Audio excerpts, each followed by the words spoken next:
So guys, for today's video, gagawa tayo ngayon ng tapang baka. So guys, ito yung, ayan, malinis naman ating kamay. Dahil imimikos-mikos natin ang tapa. So ito guys, yung in-slice natin na tenderloin ng baka. Ayan, so purong laman yan. Ito yung ating gagawing tapa. So lagyan muna natin ng pamintang durog, marami. So 4 siguro. Nakasasi yung paminta natin eh. Yan. Tapos i-mix natin ng maigi para dikit na dikit sa karne. Yan. Bago natin lalagyan ng ibang ingredients. So ayos na yan guys. So ilalagay na natin yung ating Sprite para yung ating tapa manamis-namis. Yan. Lagyan natin ng suka. At syempre toyo.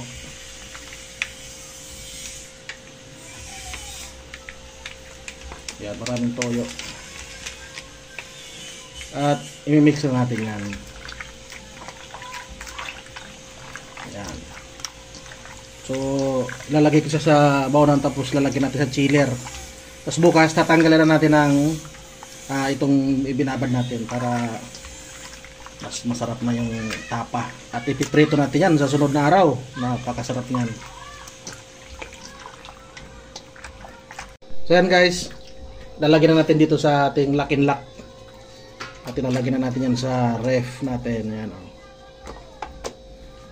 So na-mix na ng maigi yung nilagyan natin ng mga pampalasa dyan.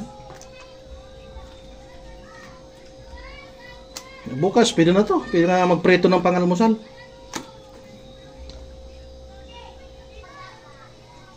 Yan, lagyan na natin yung sabaw niya.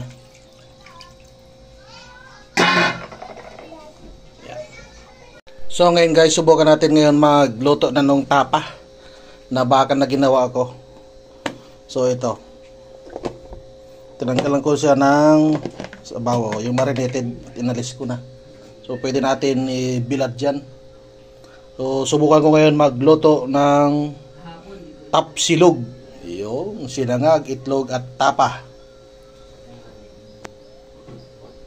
So unahin natin lutuin yung itlog. Yan, malasado lang natin para masarap. So guys, ito yung pinagprito natin ng itlog. So goods naman siya. Huwag na natin yan hugasan. Piprito na tayo ng tapa.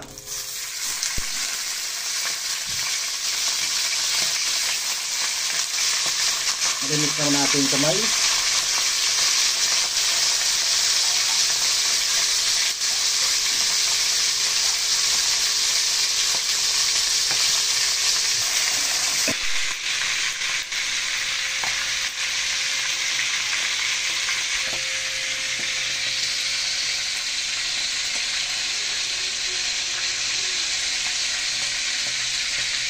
So ngayon guys, magsasangag na tayo. Ito ang ating gagamitin na mantika.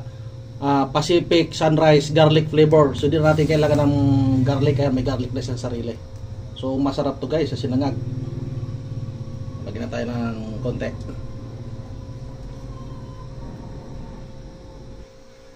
So guys, ito yung ating bahaw. Tiranggarin kagabi. Yan sasag natin.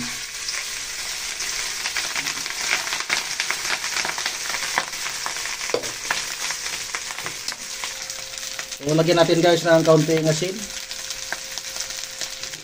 So guys, ayan, luto na ang ating tapsilog na almusal. Ayan, sinangag, beef tapa at itlog. Ayan. Ng almusal natin ngayon.